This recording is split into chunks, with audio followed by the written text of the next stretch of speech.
a gente vai tratar do direito sindical. O direito sindical ele está inserido como um sub-ramo do direito do trabalho. Se eu pegar o direito do trabalho, eu vou dividir o direito do trabalho em direito individual e direito sindical. Posso ter também, alguns autores fazem inclusive essa discussão, a questão da existência de um direito tutelar do trabalho, que vai estar ligado mais às questões relativas à medicina e segurança do trabalho. É verdade que essa posição é uma posição antiga, que está sendo rememorada, principalmente pelo Departamento de Direito do Trabalho do Largo São Francisco, pela composição dos professores que ali existem hoje. O que a gente vai tratar de forma específica é um direito que não envolve uma relação individual entre empregado e empregador, ou entre trabalhador e tomador do serviço.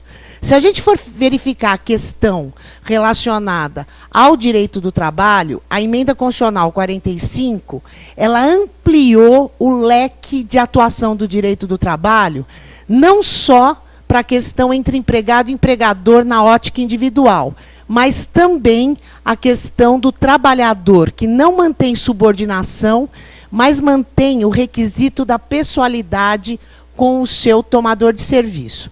Mas o nosso assunto hoje vai girar em torno do direito sindical. Quando a gente fala de direito sindical, existe uma grande celeuma também. Qual é a denominação? Se a gente usa a denominação direito sindical ou direito coletivo do trabalho. Quando a gente fala de uma denominação como direito sindical, você vai estar partindo de uma linha de compreensão desse sub-ramo do direito do trabalho a partir da ótica do professor Amaury Mascaro do Nascimento. Se você for falar de direito coletivo do trabalho, você vai partir da ótica do Otávio Magano, que já é falecido, mas que durante muito tempo brigou com o doutor Amaury Mascaro qual seria a verdadeira denominação desse ramo do direito. Se a gente for verificar como eu denomino um ramo, principalmente quando a gente está tratando do direito do trabalho, dessa questão específica, o doutor Amaury Mascaro vira e fala que a questão mais importante, o que é relevante nesse sub-ramo do direito do trabalho, é justamente a entidade sindical com seus vários satélites.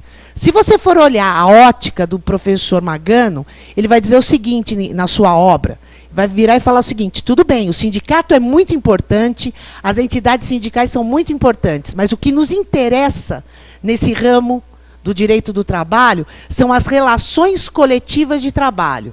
Por quê? Porque a partir do momento em que eu olho o direito coletivo do trabalho ou o direito sindical, qual a denominação que a gente prefira adotar, eu não posso esquecer que eu mudo o paradigma em relação ao direito individual. Quando no direito individual eu tenho um desequilíbrio entre empregado e empregador, no direito coletivo é justamente o contrário. No direito coletivo, o que eu vou ter? Eu vou ter uma entidade sindical ou várias entidades sindicais, e nós estamos na cidade de São Paulo, no estado de São Paulo, onde as maiores entidades sindicais se formaram e se fortaleceram no decorrer de várias décadas, desde o começo do século passado. Então, eu preferencialmente, porque essa questão de denominação, você segue uma ou outra corrente. Eu preferencialmente prefiro a questão de direito sindical. Até porque, na hora que eu denomino como direito sindical, eu estou levantando a questão do artigo 6º da Constituição Federal, que inclui o direito do trabalho e o direito ao trabalho, num sentido mais amplo, como um direito social. E a partir desta ótica, o que vai acontecer? Eu vou entender o direito do trabalho sob uma ótica de preponderância. Eu ainda estou aqui nas questões propedêuticas, ou seja, nas questões iniciais. Então, quando a gente fala de organização dos trabalhadores, obviamente a gente está falando do nascedouro do direito sindical. Diferentemente do que qualquer ramo do direito o direito do trabalho e o direito coletivo do trabalho ou direito sindical, ele surge da luta de classes.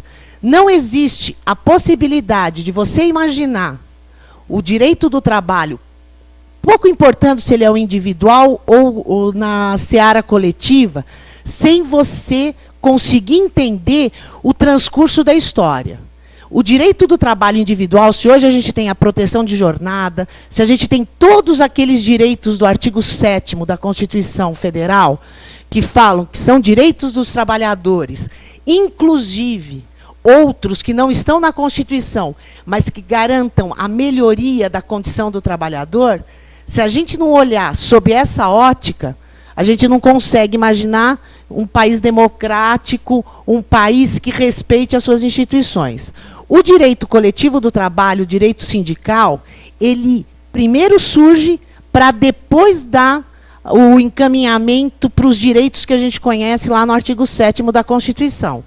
Então, no momento em que eu penso no direito coletivo do trabalho, eu estou pensando em sindicato. E quando eu estou pensando em sindicato, eu estou pensando num tripé da democracia. E eu estou pensando num tripé da democracia de que forma? Não existe democracia, pelo menos no nosso modo de entender do Ocidente, sem que você tenha partidos políticos, sem que você tenha sindicatos e sem que você tenha uma estrutura normativa que permita a liberdade de imprensa. Sem esses três, isso é impossível. Quando a gente está falando ainda do ponto de vista inicial, de inserção, a questão mais importante que envolve o direito sindical brasileiro vai estar relacionado à liberdade sindical, que a gente vai tratar no segundo item. Para discutir liberdade sindical, primeiro eu tenho que ter em mente que liberdade é uma questão que envolve um conceito de caráter não absoluto, mas de caráter abstrato. Eu não consigo analisar a liberdade, seja ela qual for, e principalmente na ótica do direito sindical, se eu não uso um paradigma, se eu não uso um referencial. Então, quando a gente vai estudar o direito coletivo do trabalho ou o direito sindical, obrigatoriamente eu tenho que traçar paradigmas. E essa questão de traçar paradigmas nos leva, obviamente, a utilizar como exemplo experiências internacionais. Experiências internacionais do ponto de vista do direito sindical, da organização dos trabalhadores, por óbvio, vai passar pela Europa. Infelizmente, não passa pelos Estados Unidos. É isso que a gente também tem que ter em mente. Até porque o regime americano de sindicato é absolutamente diferente do nosso regime. Existe uma obrigatoriedade de filiação, a maior parte das convenções da Organização Internacional do Trabalho não são adotadas pelo regime americano. Então, o nosso ponto de partida para análise da estrutura sindical, obrigatoriamente vai passar por onde? Obrigatoriamente vai passar por países da Europa, principalmente França, Espanha e Itália, que adotaram, de metade do século passado até o começo desse século, uma postura de liberdade diferenciada.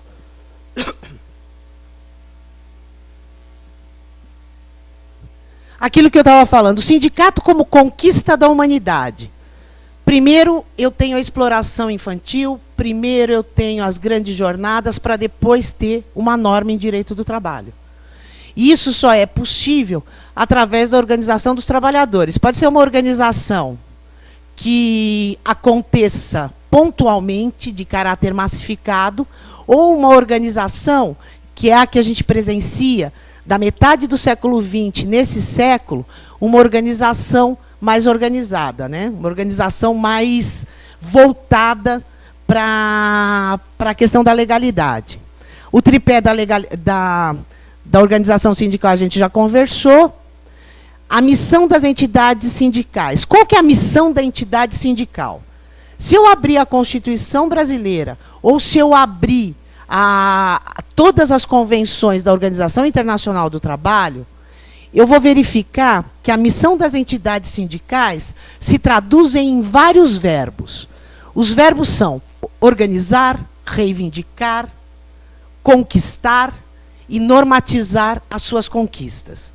Não existe a possibilidade de você imaginar, do ponto de vista normativo, obviamente, o papel, a missão das entidades sindicais, sem que você consiga um ganho. E o ganho que a gente tem hoje aqui no Brasil é o que a gente vai encontrar no artigo 7º, no artigo 8º, no artigo 9º, no artigo 10 da Constituição Federal, no 11 também, e lá nos atos das disposições transitórias, no artigo 10, que depois a gente vai discutir um a um. É óbvio que quando eu trato de funções dos sindicatos, eu vou tratar de funções sociais, funções econômicas, políticas e jurídicas.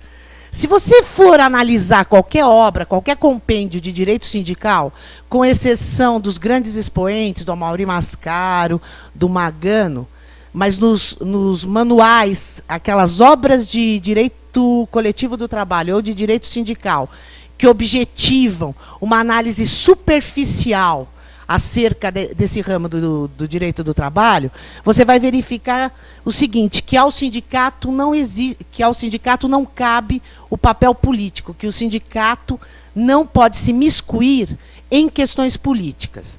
Quando a gente fala de uma questão política, obviamente, a gente não está falando de uma questão de política partidária. Essa questão política partidária vai estar destinada aos partidos dentro do tripé da democracia. Agora, a partir do momento que o sindicato busca, se organiza, mobiliza, não há de se tirar do sindicato o papel político. A função social, você vai encontrar desde o atendimento assistencial que os sindicatos têm, vai encontrar as colônias de férias, que quase todo sindicato tem. As questões econômicas, o papel no sindicalismo mais evoluído é a questão da concertação nacional. O que é concertação nacional? É o que você acaba vendo na Europa, obviamente, antes da crise de 2008, onde os sindicatos, os empresários e o governo sentam numa mesa para definir setorialmente qual vai ser o encaminhamento que vai se dar às questões econômicas. E as questões jurídicas, que é o que nos interessa. Então, partindo do pressuposto que liberdade, obrigatoriamente, é um conceito abstrato, a liberdade sindical que a gente vai analisar aqui vai ser uma liberdade sindical a partir de modelos de organização sindical. Como eu já disse, a gente vai usar como paradigma, como exemplo de comparação, o quê? A gente vai utilizar a Organização Internacional do Trabalho. Se eu pegar todas as convenções da Organização Internacional do Trabalho relacionadas ao direito coletivo, eu vou chegar a esses pontos que podem me causar uma certa controvérsia. Pluralidade sindical versus unicidade sindical. Contribuição sindical obrigatória versus contribuição voluntária. Liberdade de organização versus intervenção estatal. Representação da categoria versus representação dos associados. Então, a primeira questão que a gente vai conversar é a questão da pluralidade versus unidade. Quando a gente fala de pluralidade na organização sindical, eu estou pensando numa pluralidade do ponto de vista amplo, uma pluralidade irrestrita, onde a liberdade na pluralidade permite que os trabalhadores se organizem como eles desejam, pouco importando qualquer tipo de limitação que não seja uma limitação factual daquele momento histórico, daquele determinado lugar. Quando a gente fala de pluralidade, que é o padrão adotado pela Organização Internacional do Trabalho, o sindicato tem liberdade de se autoconstituir da forma que ele desejar. Se você for, por exemplo, para a França, você vai encontrar sindicatos que não estão divididos por categoria. E vai encontrar também sindicatos divididos por categoria. Você vai encontrar sindicatos regionais, mas também vai encontrar sindicatos organizados por local de trabalho. De outro lado, quando eu olho para a unicidade é verdade que acho que por volta de 92 a 96, houve uma representação da da Central Única dos Trabalhadores e da Força Sindical, a OIT, para que a OIT se manifestasse se a unicidade sindical se traduzia ou não em uma ofensa à liberdade sindical. O parecer da Organização Internacional do Trabalho foi meio de escape. Falou que era contra a questão da unicidade, mas também disse o seguinte, que a democracia sindical, ela pode também se estabelecer a partir da unicidade, que é o modelo adotado pelo Brasil, onde, se você for lá no artigo 8º da Constituição Federal, você vai encontrar o quê? Que no Brasil, o sindicato é livre. No entanto, a formação de sindicatos vai estar condicionada ao princípio da base territorial, e a base territorial mínima tem que ser um município, e, de outro lado, a organização dos trabalhadores nessa base territorial vai se dar por categorias. E como que eu defino o que é uma categoria? É uma coisa muito complicada em direito sindical. Mas a categoria, se a gente for usar o que está lá na CLT, que fez 70 anos esse ano, você vai verificar que categoria se define pelo setor econômico de produção.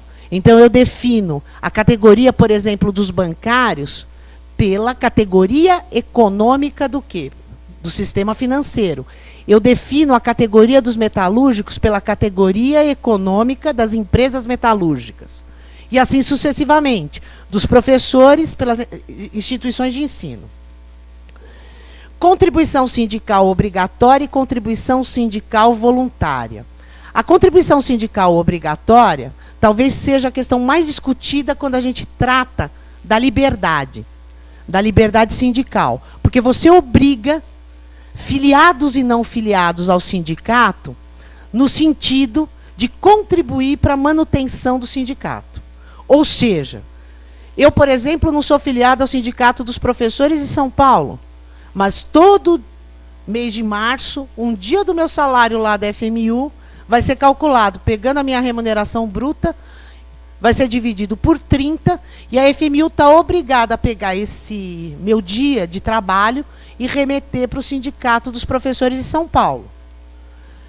Óbvio que, se a gente estivesse num sistema de contribuição voluntária, onde o trabalhador decidisse se contribui ou não, eu posso ter um problema, como eu posso ter uma benesse. Eu posso ter um problema de levar à falência todas as entidades sindicais que vivem disso, e, do outro lado, se a gente tivesse numa contribuição voluntária, talvez os sindicatos se mobilizassem, ficassem mais próximos da sua categoria, no sentido de você ter uma contribuição espontânea para a sobrevivência. Liberdade de organização e intervenção estatal. A liberdade de organização, do ponto de vista macro da Organização Internacional do Trabalho, significa a autodeterminação dos entes sindicais. Vai ser o estatuto da entidade sindical que vai determinar, obviamente, dentro da licitude do objeto, da capacidade dos agentes, mas vai ser a autodeterminação das pessoas que constituem esse sindicato que vão determinar a sua organização. Se você verificar, você pode encontrar sindicatos que têm 100 pessoas na diretoria, outros sindicatos que obedecem o padrão da consolidação das leis do trabalho, sindicatos que adotam o regime presidencialista, sindicatos que adotam o regime de coordenação, onde os atos constitutivos simplesmente estabelecem quem é o representante legal. Ou seja, na hora que você pega e fala de liberdade de organização, você vai inclusive para um outro aspecto. Pode ou não o sindicato desenvolver uma atividade econômica? E eu estou falando aqui tanto de sindicato de empregados como sindicato de empregadores.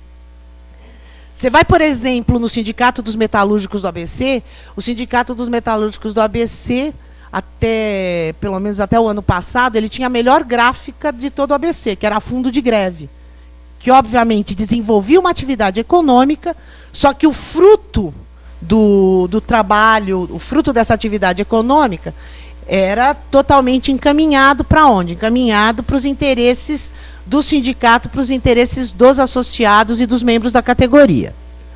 Representação de categoria versus representação de associados. Quando a gente fala de representação de categoria, significa o seguinte, que o sindicato representa, ao mesmo tempo, aqueles associados ao sindicato, que têm a carteirinha do sindicato, e aqueles que, como eu, não são associados. O que acontece? O grande problema quando você fala que o sindicato representa a categoria ou o sindicato representa os associados, vai caminhar na seguinte ótica. Quem não se filia, quem não é associado ao sindicato, assume uma postura passiva com relação ao sindicato. Eu vejo lá o Sindicato dos Professores de São Paulo, há uns 4, 5 anos atrás, eu fui numa assembleia que envolvia toda a categoria dos professores em instituições privadas, instituições de ensino superior, ensino médio, escolinha, fundamental, a rebiboca da parafuseta. Se tivesse 30 ou 40 pessoas, era muito. Peguei, participei e tal, mas aí desisti. Como a grande maioria desiste, ou como a grande maioria vira e fala o seguinte, eu não vou me meter com esses barbudos. E é óbvio que, se você for olhar o Sindicato dos Professores de São Paulo, não tem nenhum barbudo lá. O povo já está, quem tinha barba já perdeu, quem tinha cabelo já perdeu, e eles nunca foram do fenótipo lá de São Bernardo do Campo. Aí eu fico esperando o dia, e eu vejo isso lá na sala dos professores da instituição que eu dou aula, fica todo mundo, até porque eu sou professora de Direito do Trabalho, e professor de Direito do Trabalho tem um grande problema. Você vira quem responde as perguntas sobre empregada doméstica, né? Eu, se pudesse, colocava, até sair essa bendita dessa regulamentação, eu colocava uma máscara e ficava escondidinha. Porque fica assim, já saiu, eu tenho que pagar a minha empregada doméstica, mas ela fica dormindo de tarde. E a outra questão é o dia do dissídio. Já saiu o reajuste do dissídio? E eu olho aquela imensa multidão de 200 professores que constituem a sala dos professores da minha faculdade. Não tem, minto, tem 2 filiados. Tem 2 associados ao sindicato. Então a gente tem 198 pessoas que esperam o dia 1º de março para ter o seu salário reajustado. Quando vem o reajuste, fica todo mundo contente. Aí depois vem uma outra contribuição que vai ser descontada, além da obrigatória. Aí fica todo mundo triste. Aí começa, não, como pode? Eu estou contribuindo, mas eu não sou sócio. Como que eu faço para impedir que se desconte isso do meu salário? Eu falo, você não estudou direito? Então vai lá, procura a CLT, tira aquela CLT que você está colocando lá embaixo da cama para segurar o pé da cama que está quebrado e tenta usar. Tem os seus mecanismos, obviamente. Mas é uma coisa muito maluca quando a gente pensa nos trabalhadores, principalmente aqui no Brasil. Porque você pega e olha, por exemplo, na França, eles são capazes de colocar caminhão-tanque de leite e verter todo o leite no Rio Sena em protesto contra os preços baixos do leite. Isso envolve uma questão de dar o braço para o empregador, para o setor econômico e falar o seguinte, é o governo que está regulando o preço do leite, isso está me prejudicando como trabalhador, está prejudicando o empresário.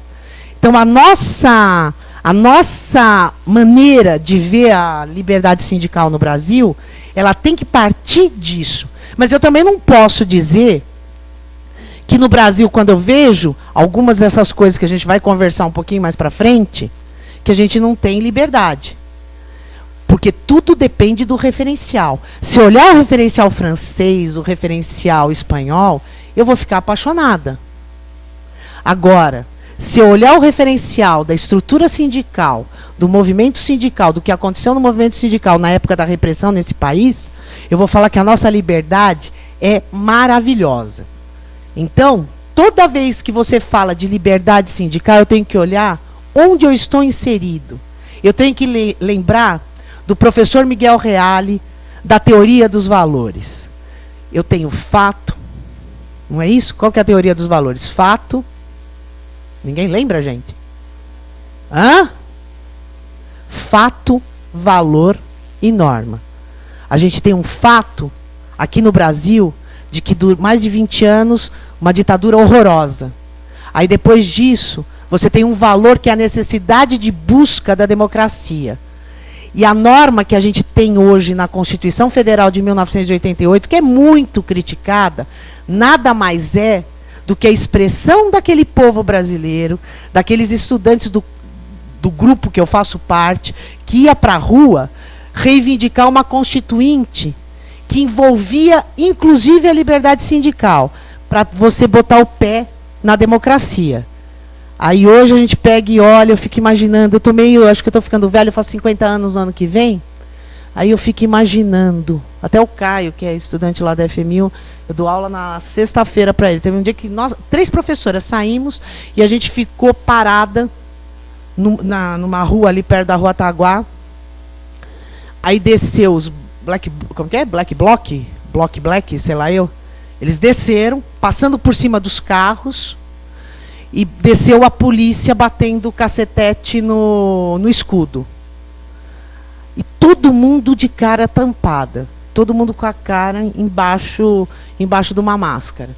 Sem criticar a posição política de ninguém, e às vezes eu fico imaginando, se na minha época todo mundo botasse uma máscara, se eu estaria hoje aqui falando sobre direito sindical. Certamente ia ter um camburão do DOPS me esperando na porta, e vocês iam entrar na roubada, iam entrar no ônibus, eu ia no camburão porque eu ia apanhar primeiro, mas todo mundo aqui ia apanhar um pouquinho, né?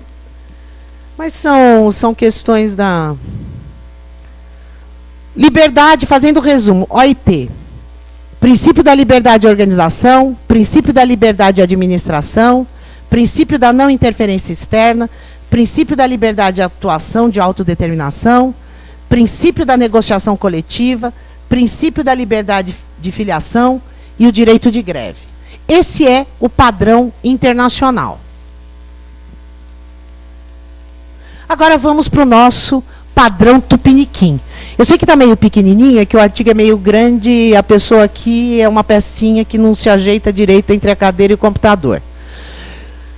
Se eu pegar o caput do artigo 8º, ele fala, é livre associação profissional ou sindical observado o seguinte. Só a primeira questão, é livre, a gente está falando de liberdade. Na hora que eu falo observado o seguinte, eu estou dizendo que o sistema de liberdade sindical no Brasil adota limite. E o limite você vai encontrar nos incisos do artigo 8º. Associação profissional ou sindical. Quando a gente está falando de associação profissional, a gente não está se referindo a órgão de classe. A gente pode estar se referindo, por exemplo, à Associação dos Advogados de São Paulo, que tem o interesse de melhorar a condição dos seus associados. E a gente tem o sindicato, que é o que caracteriza um sindicato. É uma associação profissional? Se for do lado de empregados, certamente, é uma associação por profissão, ou uma associação por categoria. Mas, quando a gente está tratando da expressão sindicato ali, a intenção do legislador constituinte foi incluir tanto o sindicato de empregados como o sindicato de empregadores. Ou seja, tanto a representação de categoria econômica como a representação de categoria por profissão, de categoria profissional. O sindicato, diferente da associação profissional, ele tem investidura sindical. Para ter investidura sindical, um sindicato ou os outros órgãos do sistema confederativo, eles têm que obedecer uma série de requisitos.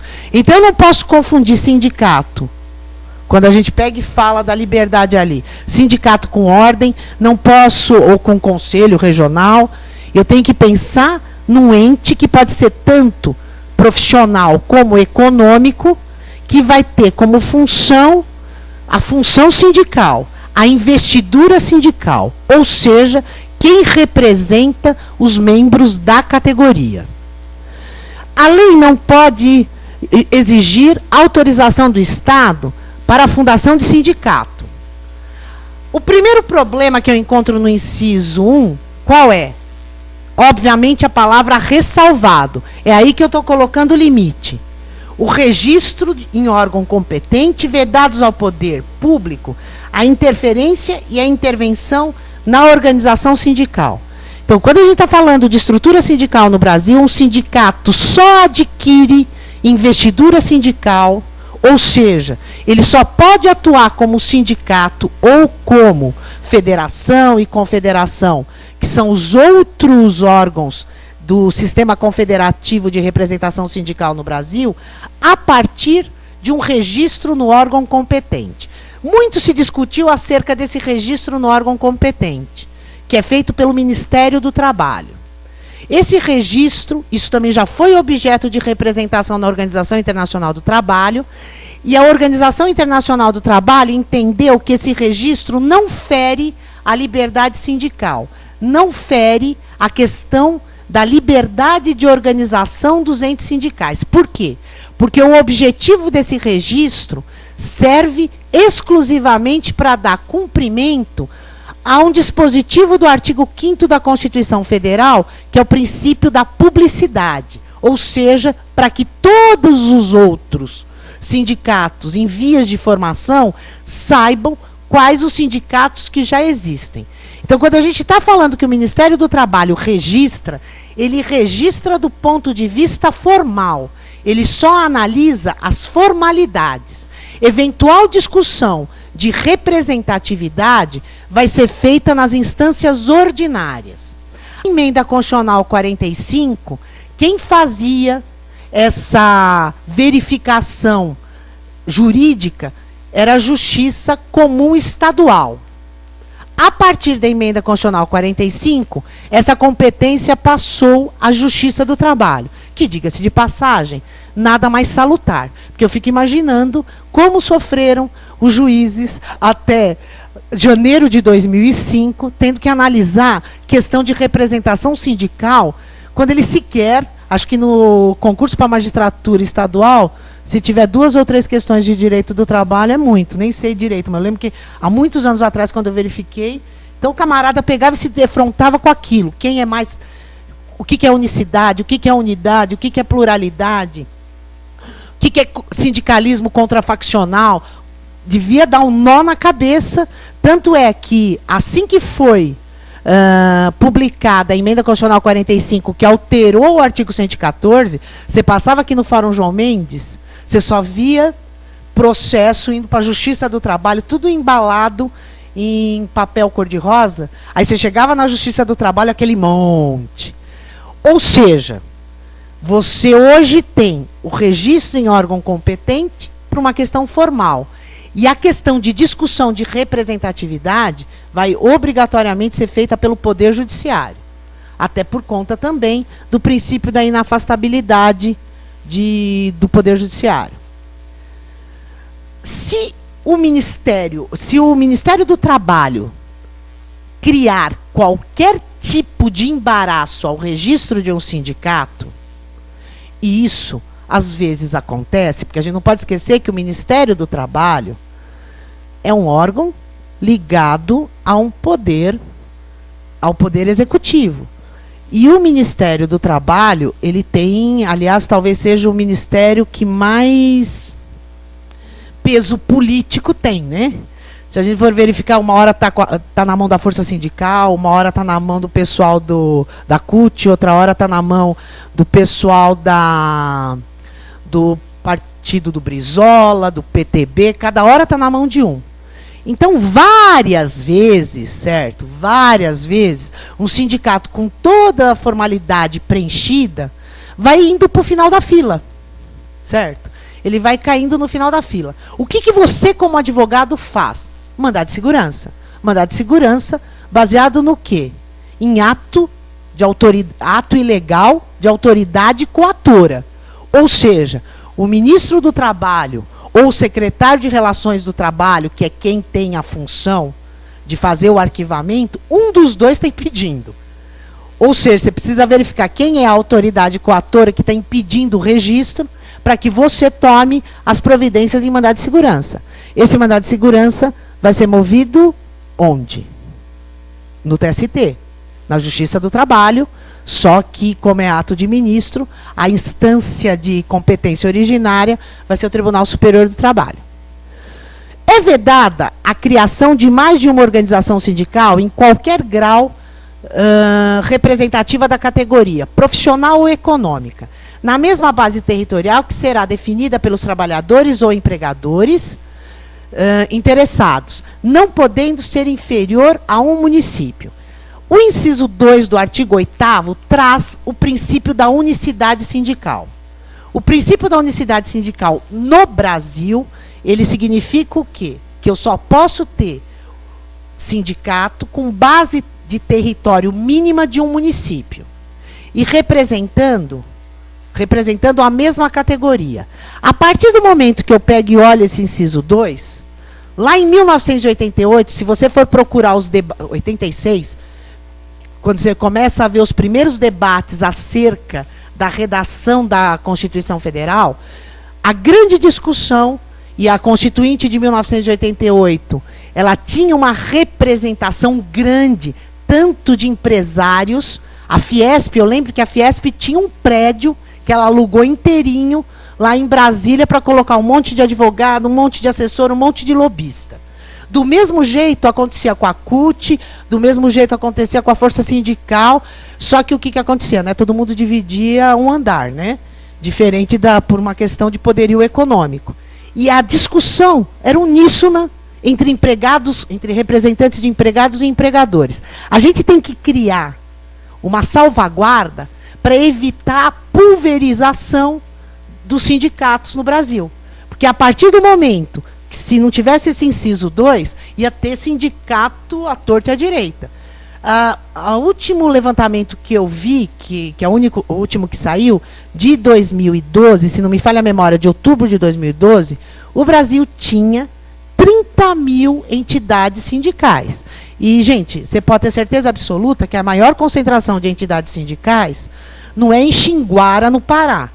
A maior parte da concentração das entidades sindicais é na região Centro-Sul, e Centro-Sul, assim, muito mais próximo do Sudeste e para o sul do país do que no restante do território nacional.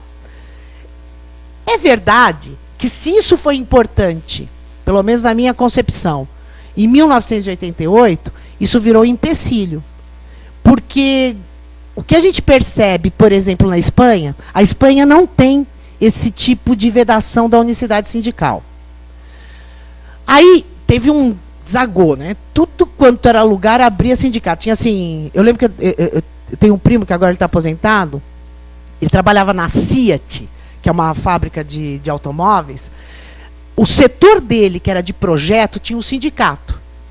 Então, diz que no mesmo andar onde ele trabalhava, da Fiat em Vigo, você encontrava 2 sindicatos, um sindicato relacionado a projetistas e um relacionado às outras pessoas. Ou seja, você teve uma pulverização enorme que, depois de algum tempo, eles perceberam que isso não leva a nada.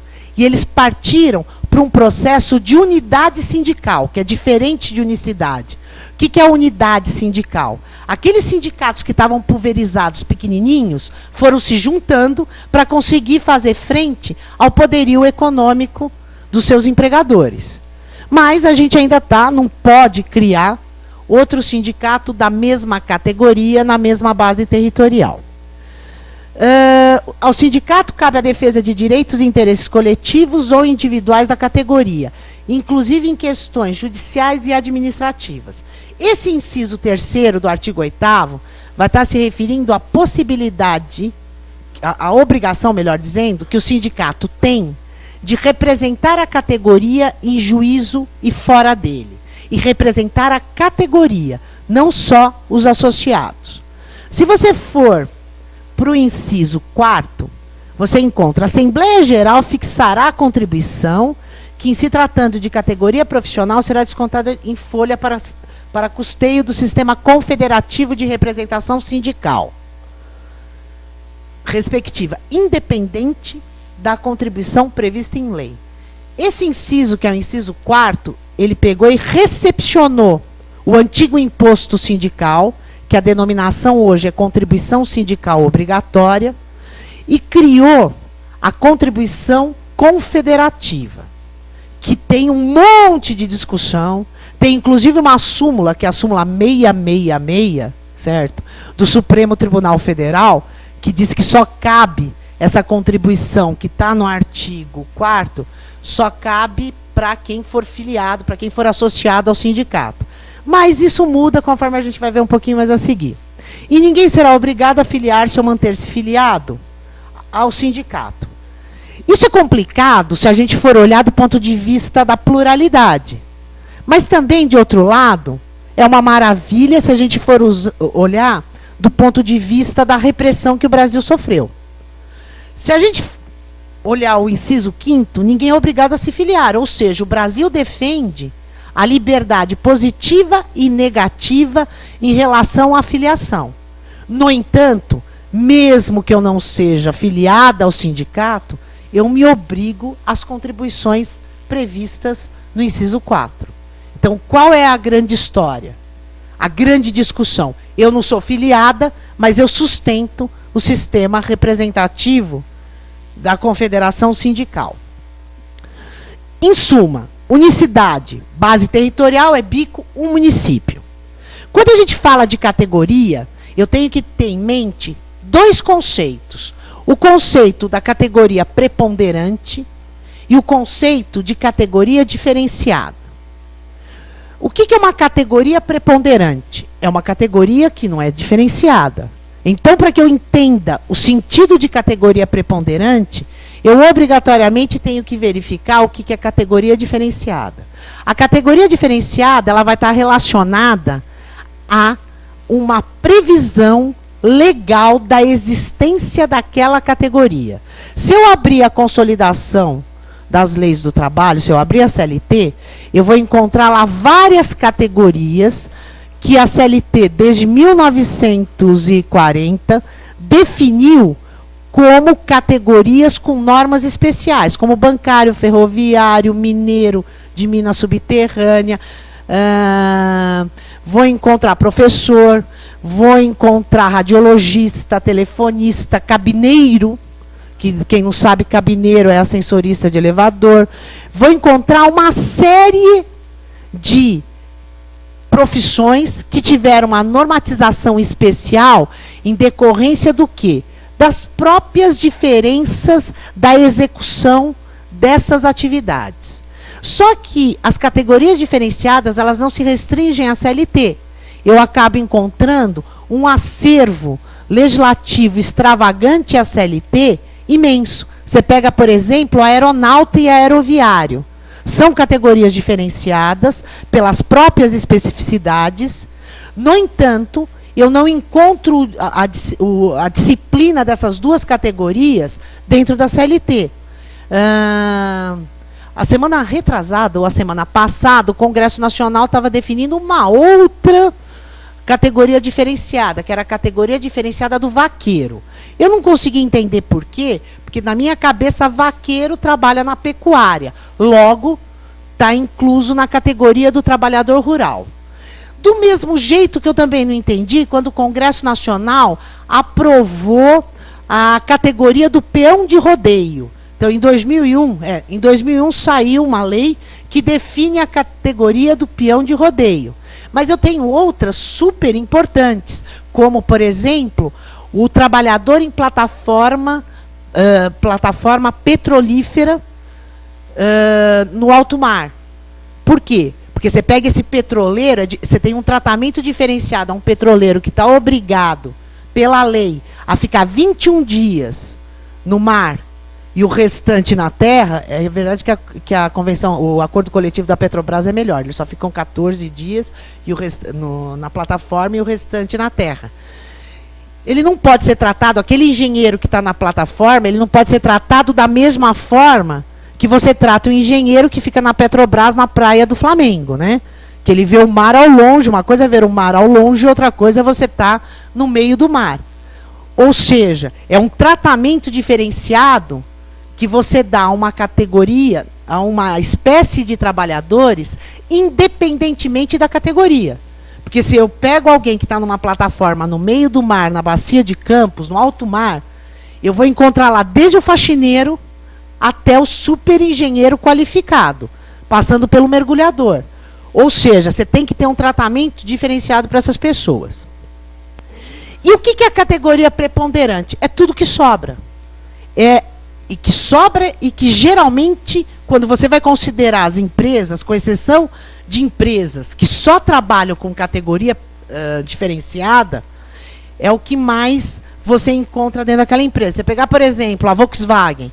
A Volkswagen tem como categoria preponderante os metalúrgicos, pouco importando se o camarada é projetista, se o camarada é ferramenteiro, se ele é operador de CNC, ou seja, ele é metalúrgico. Só que eu tenho também lá, por exemplo, a escolinha da Volkswagen. A escolinha da Volkswagen, para funcionar, precisa de professor. Então, dentro da Volkswagen, eu tenho o quê? Eu tenho uma categoria diferenciada. Vou ter um departamento médico, que vai ter médico.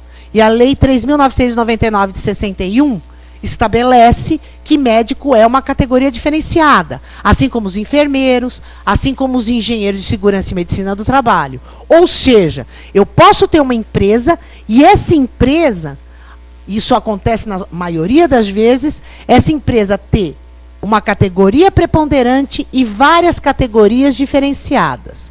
Qual que é a grande história? Quando a gente fala da unicidade.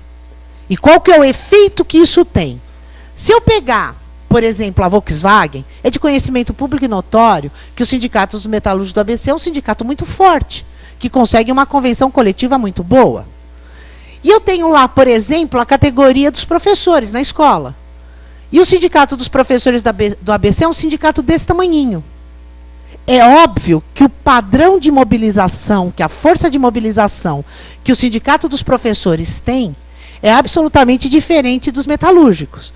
Aí o que acontece? Por uma mera liberalidade da Volkswagen e por uma mera liberalidade do Sindicato dos Metalúrgicos do ABC, vai ter uma cláusula nas convenções coletivas e nos acordos coletivos, dizendo o seguinte, que se aplicam as normas dessa convenção ou desse acordo coletivo aos trabalhadores de categorias diferenciadas, salvo se convenções ou acordos das categorias respectivas apresentar uma norma mais favorável.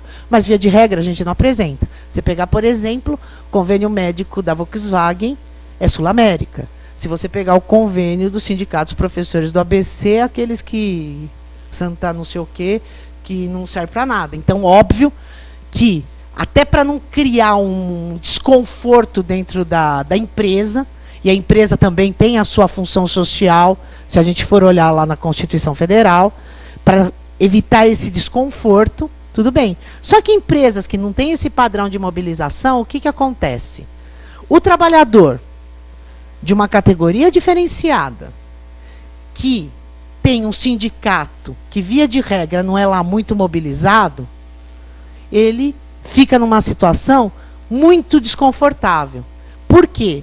Porque o entendimento do Tribunal Superior do Trabalho é o seguinte, que para que se aplique a convenção coletiva de uma categoria diferenciada numa empresa que tem uma categoria preponderante diferente, o que vai acontecer?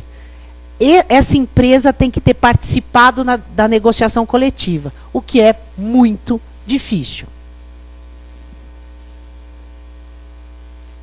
Essa é a nossa estrutura sindical. Se você olhar, a estrutura que está definida no artigo 8º é uma estrutura piramidal. É uma estrutura hierarquizada. Se você for olhar a estrutura, ela vai ter no ápice as confederações. Vai ter no meio as federações. E na base os sindicatos. As centrais sindicais, que são objeto de aprovação da Lei 11.648 de 2008, as centrais sindicais não fazem parte do sistema confederativo de representação sindical brasileiro. Por quê? Porque as centrais sindicais não têm investidura sindical. Por um simples motivo. As centrais sindicais são reconhecidas por esta lei como órgãos de representação por coordenação. Isso significa que as centrais sindicais, elas não podem negociar. Elas não assinam convenção coletiva, acordo coletivo. As centrais sindicais, elas coordenam a atividade e a mobilização, que é diferente de representação, a mobilização dos sindicatos e das outras entidades a ela afiliados. Se eu for olhar as centrais sindicais são plurais. Porque você vai encontrar, por exemplo, na CUT, metalúrgico, bancário, médico, professor. Vai encontrar na Força Sindical, metalúrgico, bancário, médico, professor. Ou seja, você consegue verificar nas centrais que estão legalizadas, nos termos da lei 11.648, que elas exercem coordenação em relação às entidades do sistema confederativo de representação sindical que a elas se filiam.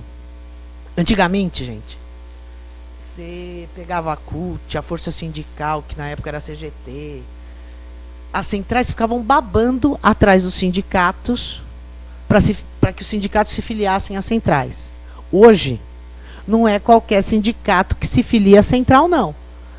Você pega, hoje, o esquema que está colocado é um esquema político das centrais escolherem as entidades.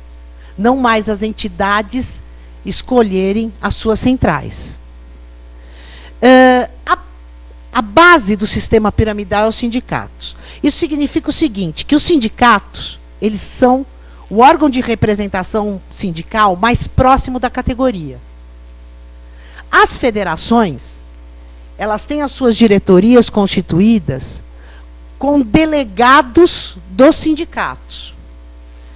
E as confederações têm as suas diretorias constituídas com delegados das confederações. Então, o que acontece?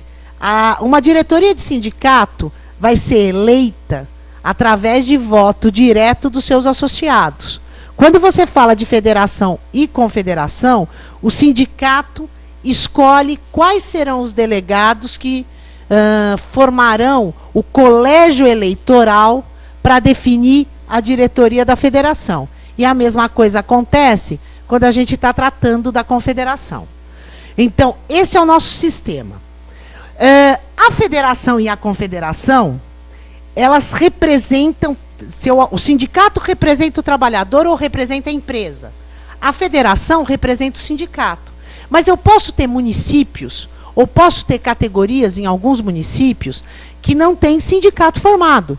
Então, você olha lá, imagina que em Xinguara, que é um município do estado do Pará, não tenha um sindicato de metalúrgicos, mas tem uma empresa metalúrgica.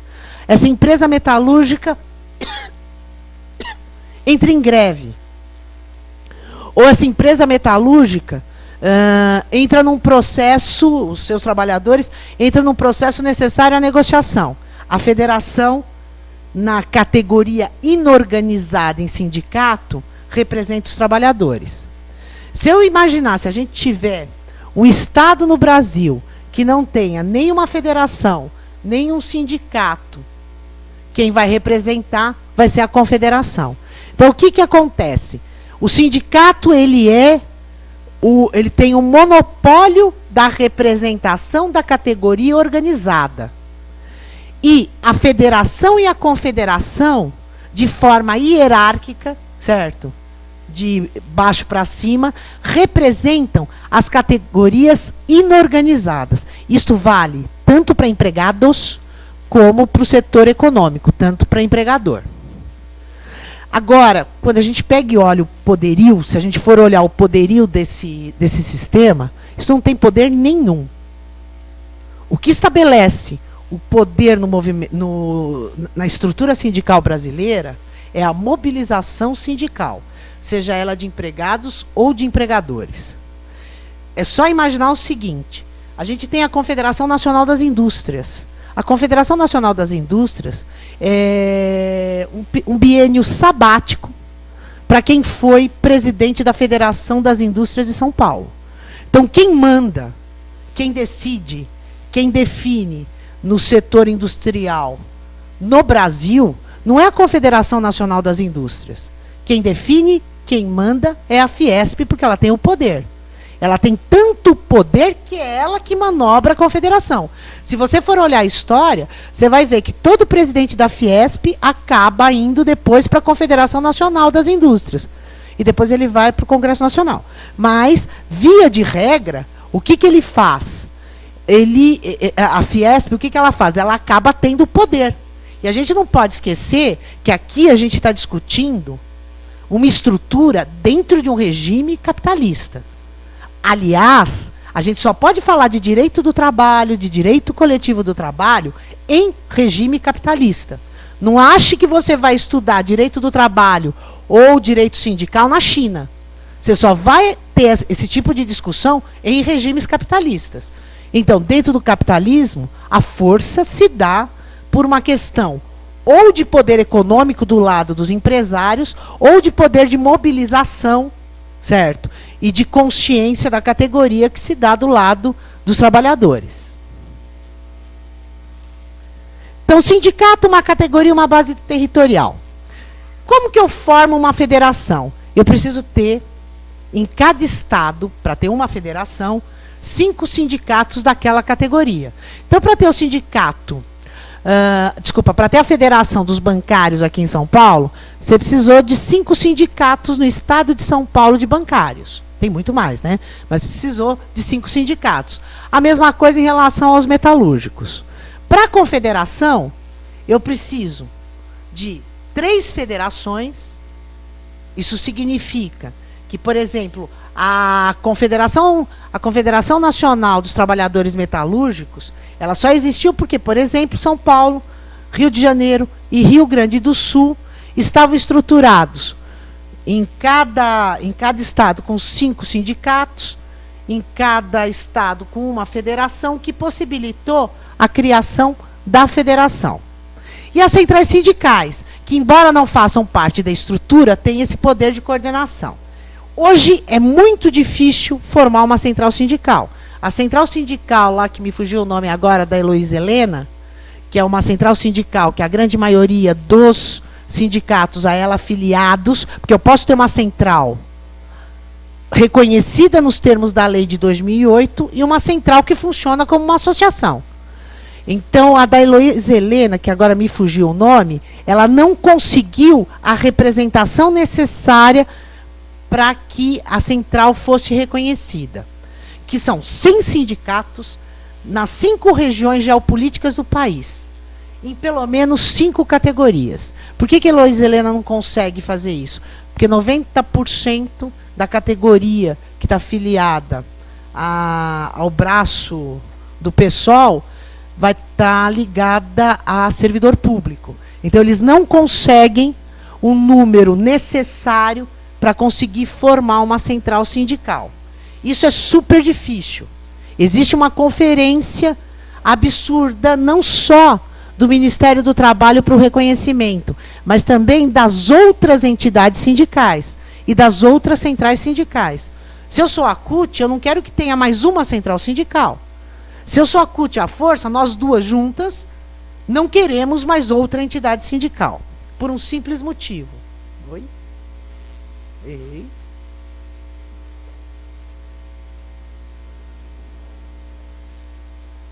Registro a gente já falou.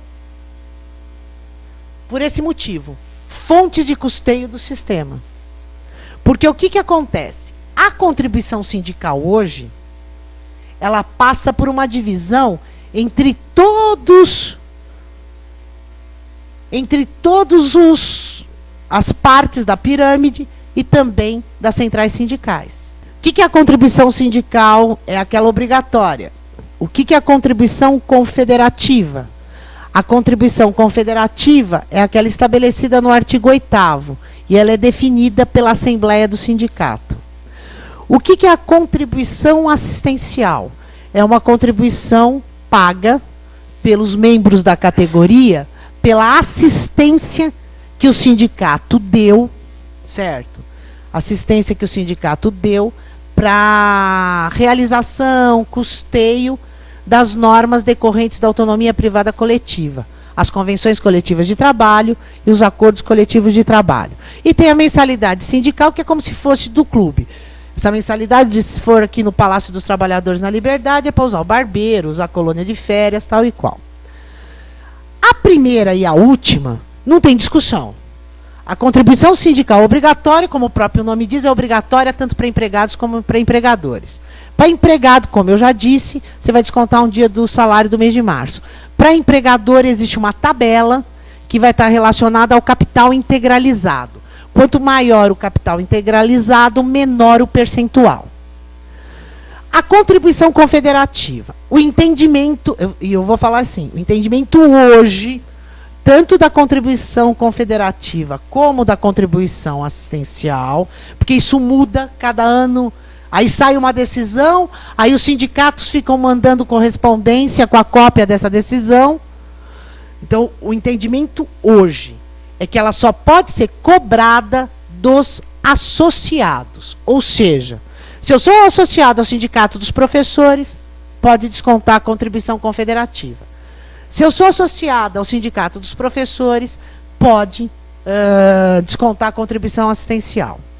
A grande parte dos sindicatos, principalmente os sindicatos mais corretos, quando cobram confederativa, não cobram assistencial.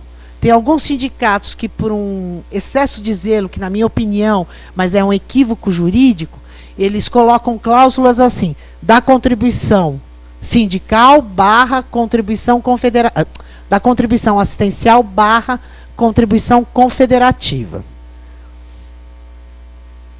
O precedente 119 da SDC, ele vai dizer o seguinte, ó, a Constituição, artigo 5º, 20, 8º, 5, assegura o direito de livre associação. É ofensiva essa modalidade de liberdade de cláusula constante de acordo, convenção coletiva ou sentença normativa, estabelecendo contribuição em favor da entidade sindical a título de taxa de custeio do sistema confederativo, assistencial, revigoramento ou fortalecimento sindical. Eu peguei justamente esse precedente para vocês darem uma olhada. Eu falei contribuição sindical obrigatória, assistencial e confederativa. Só que os sindicatos, às vezes, dão outros nomes. Como, por exemplo, cláusula de revigoramento ou fortalecimento sindical.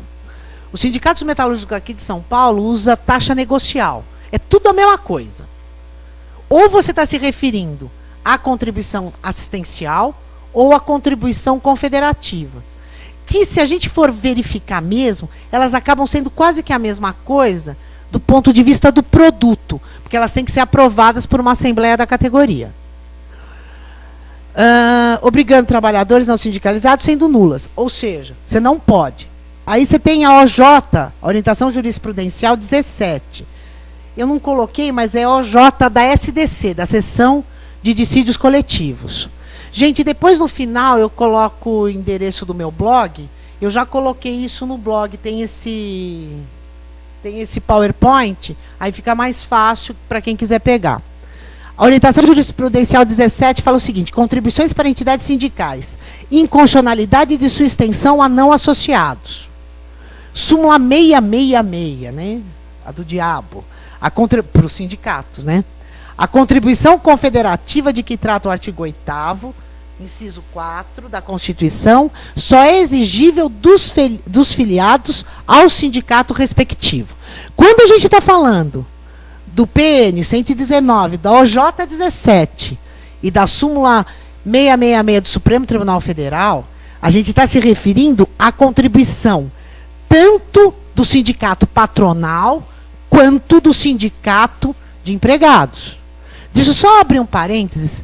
Eu uma vez conheci um camarada, que ele estava desempregado, advogado. Ele estava assistindo o Globo Rural, num domingo de manhã que passava super cedo, tal. Aí ele descobriu que tinha um negócio que chamava gramínea. Aí ele conseguiu descobrir que gramínea era quase tudo que nascia da terra e quase tudo que se prendia à terra. Aí o que ele fez? Isso foi na época lá da Doroteia Werneck, que foi logo depois do governo Collor. Ele pegou e fez um estatuto de sindicato de empregadores. Mas, já que ele estava fazendo, né, sentou no computador, começou. O sindicato nacional. e pegou toda a definição do Aurélio, do dicionário Aurélio, do que era gramínea. Então era grama, era soja, era milho, era flor, era semente, aquela zona cerealista todinha lá perto do mercado municipal, tal, não sei o que, não sei o que lá. Ele pegou e montou um sindicato que tinha 5 páginas só de definição da categoria econômica dele. Pegou ele, mas meia dúzia de cunhados, e eles montaram uma diretoria. Não contente, ele foi até a Santa Efigênia, e na época, acho que isso não acontece mais, você comprava um CD com, com todo o cadastro da junta comercial. Aí ele pegou e separou lá as empresas do estado de São Paulo. A base dele era nacional. Todas as empresas da base de São Paulo. E foi num banco que ele tinha conta e fez lá um contrato de boleto. E soltou uma contribuição, certo? Assistencial confederativa para todas aquelas empresas da base. No valor, se não me falha a memória, não sei se era 12, 13 reais, era um valor pequenininho, que empresa nenhuma, e ele tirou as grandes empresas. Ele fez um trabalho, né? Já que é para ser bandido, vamos ser bandido em meio, né? Ele pegou e tirou todas as empresas grandes. Em 6 meses, a vida dele tinha se remodelado. Ele estava morando em Alphaville, com carro importado, ele, a mulher, Deus e todo mundo. Por quê? Chegava lá o boletinho do Itaú, do Bradesco, dos bancos com que ele fez convênio, porque não teve um que ele não fez convênio. Ele pegou todos os bancos e fez aquele convênio. Sabe aquele boletinho bancário que a gente paga? Chegava lá R$16, puf, todo mundo pagava porque não valia a pena ligar para o advogado e pagar a consulta. Ele só funcionou 1 ano. Aí depois ele começou, não contente, ele começou a cobrar judicialmente as empresas que não tinham pago. E teve um monte de empresa que pagou. Aí você pergunta, mas como ele conseguiu isso? Ele conseguiu isso porque ele conseguiu montar o sindicato numa época de férias, perto do final de ano. Ele levou tudo isso para o arquivo do Ministério do Trabalho e ele conseguiu a investidura sindical, tudo na legalidade. E não tinha nenhum assessor de sindicato, e essa que vos fala, no circuito, porque estava no final do ano. Ou seja, ele conseguiu o registro do sindicato, de um sindicato patronal, e o setor econômico, às vezes, é muito menos reticente de contribuir para o sistema confederativo do que os empregados. Então, quando a gente pega e fala, porque tem mais sindicato complicado no setor econômico do que no setor de trabalhadores. Agora vamos imaginar praticamente que o sindicato tente cobrar uma contribuição assistencial ou confederativa da minha pessoinha. Como que eu, trabalhador, ou eu, empresa, posso impedir isso? Porque você tem que pensar que o teu empregador, por exemplo, se a gente estiver falando do caso de um empregado, que o teu empregador tem uma obrigação de recolher. Ele é um mero recolhedor para repassar para a entidade sindical. Você, no prazo de até 10 dias da assembleia, tem que ir ao sindicato ou mandar uma carta com aviso de recebimento e declaração de conteúdo, onde você se recusa ao recolhimento. E depois você pega isso e leva uma cópia e protocoliza isso na tua empresa. Mas é verdade que se seu sindicato estiver fazendo o trabalho certinho, um dia, se você fizer isso, o teu reajuste de salário vai deixar de aparecer. Então você tem que ou tomar a posição de participar, ou tomar a posição de não atrapalhar. E saber que aquele 7, 8% que você recebe todo ano, custa alguma coisa. Mas custa a contribuição sindical obrigatória cobre. Não, a contribuição sindical obrigatória, por exemplo, dos bancários, não cobre. E se você for ver a categoria dos bancários, eles têm um ótimo convênio, uma ótima cesta básica, ótimos reajustes, estão parados, eles têm participação em lucros de resultados altíssima, ou seja, e mais, o sindicato dos bancários, ele devolve a contribuição sindical obrigatória para os seus associados. Ele só fica com a confederativa. Então, todo o interesse nessa grana vai estar relacionado a essa tabelinha percentual. A contribuição sindical, ela vai ser dividida, 60% vai para os sindicatos, 10% para o Ministério do Trabalho e Emprego, para o Fundo de Amparo do Trabalhador, para o FAT, 10% para centrais, por isso que hoje é difícil conseguir central, conseguir registrar central, 5% para as confederações e 15% para as federações. Quem faz essa divisão depende de onde o dinheiro foi depositado, se diretamente ao sindicato, para o sindicato. Se na conta da Caixa Econômica Federal, que é o mais correto, contribuição para sindicato correto é que seja feita na Caixa Econômica Federal, a própria Caixa Econômica Federal faz essa divisão. Isso aqui eu já falei. Autonomia privada coletiva. Falar de direito coletivo do trabalho ou de direito sindical sem falar da autonomia privada coletiva é não falar nada. Quando a gente está tratando da autonomia privada coletiva, a gente vai estar tratando das duas maiores fontes do direito individual do trabalho. E essas fontes de direito individual do trabalho só existem por um simples motivo. Pelo motivo da existência da organização dos trabalhadores em sindicato e da organização das empresas em sindicato. Se você for no artigo 611 da CLT, você vai verificar que existem dois instrumentos. O primeiro é a Convenção Coletiva de Trabalho, que se traduz num acordo intersindical, entre sindicatos. Ou seja, eu vou ter do lado do setor econômico um sindicato ou vários sindicatos. E do lado do setor profissional, um sindicato ou vários sindicatos de trabalhadores. As convenções coletivas de trabalho, elas são mais abrangentes e mais abstratas do que um acordo coletivo. É óbvio que quando você está vendo uma convenção coletiva de trabalho, embora ela seja abstrata, ela não tem a abstração da lei. Porque a abstração da lei, você pegar a CLT, ela se aplica a todos os trabalhadores. A convenção coletiva se aplica aos trabalhadores daquela determinada categoria e às empresas daquela determinada categoria. Quando a gente pega e trata de convenção coletiva, eu não posso me esquecer que a convenção coletiva nada mais é do que a formalização de uma negociação coletiva que deu certo. A gente está presenciando a greve dos bancários. Qual é o objetivo da greve dos bancários? O objetivo da greve dos bancários que a gente está enfrentando hoje é o dissídio, é a data base de 1º de setembro. Eles estão discutindo uma questão de reajuste.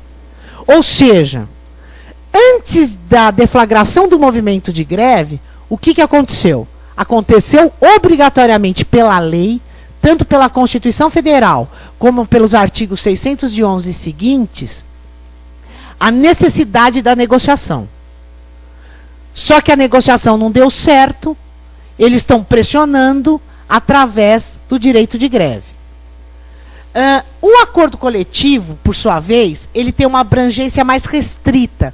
Você vai ter, de um lado, do setor econômico, uma empresa ou várias empresas, e do lado do setor profissional, um trabalhador ou um sindicato de trabalhadores ou vários sindicatos de trabalhadores. A gente não pode esquecer, por exemplo, que a Petrobras, que é monopólio no petróleo, ela não tem convenção coletiva de trabalho. A Petrobras, ela tem um acordo coletivo de trabalho, porque a Petrobras de um lado e trocentos mil sindicatos de petroleiros. Você pega, por exemplo, o Grupo Ultra, que são várias empresas de gás. Eles também não... O setor não tem convenção coletiva. O setor tem acordos coletivos. Agora, você pega, por exemplo, os metalúrgicos. Os metalúrgicos aqui de São Paulo ou os metalúrgicos do ABC. Eles têm convenção coletiva para todos os metalúrgicos do ABC, por exemplo. Então, eu tenho uma norma geral para aquela categoria e para aquelas empresas. E as empresas, um padrão de crescimento econômico maior, mais estabilizadas, como as montadoras e as grandes empresas, todas elas, além da convenção coletiva, têm um acordo coletivo de trabalho. Então, não é todo metalúrgico do ABC que tem um convênio bom. Todos têm convênio.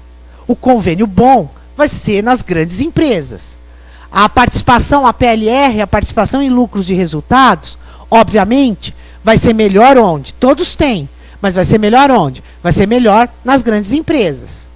Então, quando a gente está tratando tanto da convenção coletiva ou do acordo coletivo de trabalho, eu tenho que pensar que eu tenho uma subversão aqui, quando a gente trata das fontes, uma subversão ao princípio de que a Constituição está no topo da pirâmide. Por quê? Porque como fonte, a autonomia privada coletiva como fonte do direito, inclusive do direito individual do trabalho, significa que eu tenho que aplicar o princípio da norma mais favorável. Então, se eu pegar o seu Zé, que trabalha numa montadora, nessa montadora tem um acordo coletivo de trabalho, na hora que ele senta de frente à minha mesa no meu escritório, não basta eu querer olhar para a Constituição Federal, para a CLT. Eu tenho que pegar a Convenção Coletiva de Trabalho e tenho que pegar o acordo coletivo. Para trabalhar com o quê? Para trabalhar com o princípio da aplicação da norma mais favorável, que vocês devem lembrar da época da faculdade, né? Tem aquela história da teoria do conglobamento, se eu posso pegar e criar uma norma mais favorável só, ou se eu tenho um conglobamento mitigado, que é o que a gente acaba utilizando aqui no Brasil, principalmente aqui na segunda região, em São Paulo. Então, sem autonomia privada coletiva, sem negociação coletiva, você destrói não só o direito sindical, mas você destrói, inclusive, o direito individual. Porque, obviamente, eu não consigo chegar lá para o meu empregador e pedir aumento de salário todo ano. Ou, se eu conseguir fazer isso, porque eu sou corajosa, a possibilidade da resposta me ser negativa é muito grande. Então, sindicar não só e outros benefícios. Então, a autonomia privada coletiva ela é fundamental. Direito de greve. Eu não posso imaginar o direito coletivo sem o direito de greve. O artigo 9º da Constituição, ele assegura o direito de greve, competindo aos trabalhadores decidir a oportunidade de exercê-lo sobre os interesses que devam por meio defender. A gente tem uma lei, que é uma lei que refere à regulação do exercício do direito de greve só para o setor privado, que ultimamente tem sido aplicada de forma analógica para o setor público. Eu estou falando ultimamente, mas só teve 2 vezes que, nos últimos 4 anos, que o Supremo Tribunal Federal aplicou a lei de greve do setor privado analogicamente para o setor público.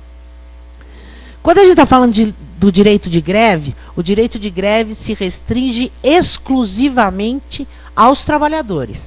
Empresa não faz greve, até porque não chama greve de empresa, chama lockout de empresa. Lockout, o nosso sistema não permite o lockout, só admite o direito de greve como o exercício do direito de greve para os trabalhadores. O parágrafo 1º diz o seguinte: a lei definirá os serviços e atividades essenciais e disporá sobre o atendimento de necessidades inadiáveis para a comunidade. A lei de greve, que é a 7783 de 89, ela estabelece quais são os serviços essenciais, que vai de tratamento de abastecimento de água, passa por assistência médica, funerária, transporte coletivo, esgoto, lixo. Ou seja, de A a K, você encontra atividades que são essenciais. O que são serviços essenciais? Por que esses são serviços essenciais?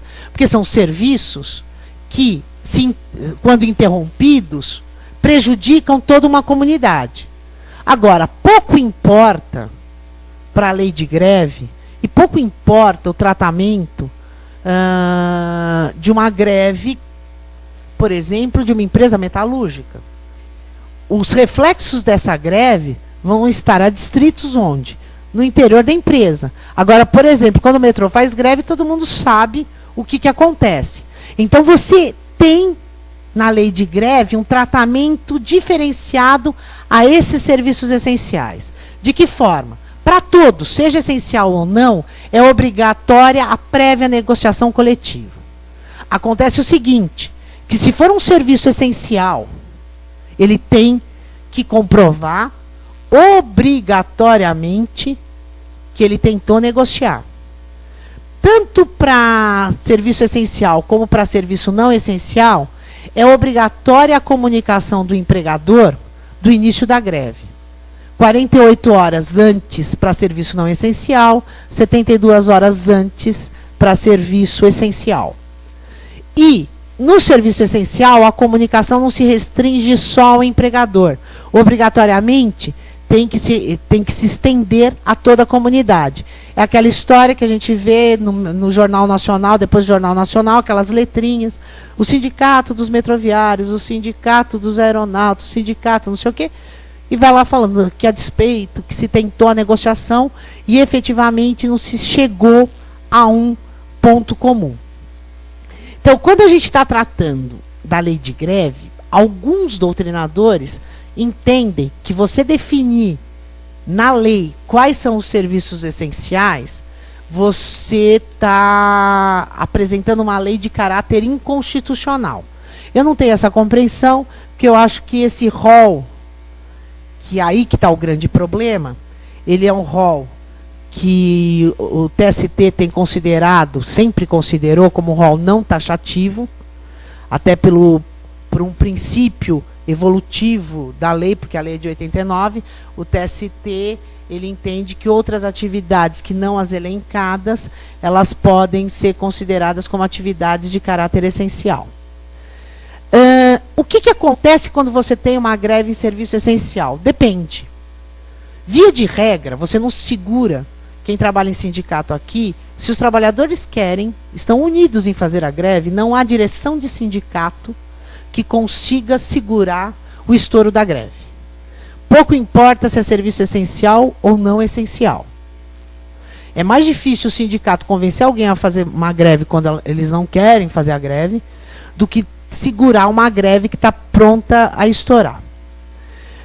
Na vida prática, greve, ninguém segue essa lei de greve, a não ser que não era para sair greve, e que a greve está sendo usada como uma bengala jurídica para você levar o dissídio coletivo para o tribunal.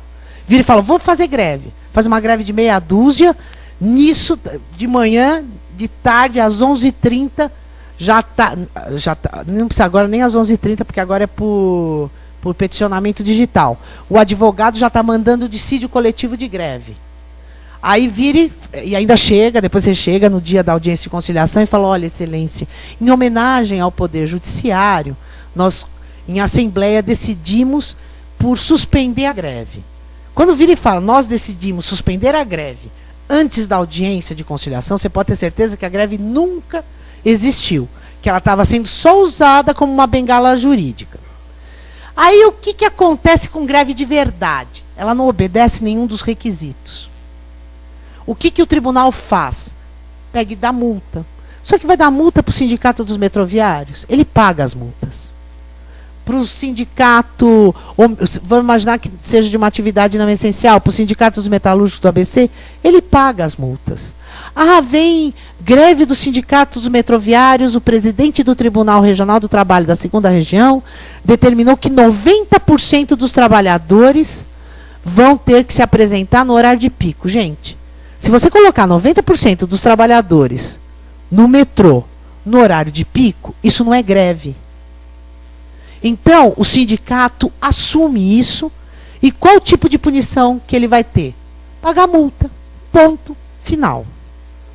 Então, quando a gente está tratando de direito coletivo, eu vou ter, obviamente, direito sindical, eu vou ter uma mistureba de tudo. Eu vou ter a questão jurídica, eu vou ter a questão de mobilização. E essa é a grande beleza do direito sindical. A grande beleza do direito sindical é justamente a possibilidade de ele transformar a lei para o seu Zezinho.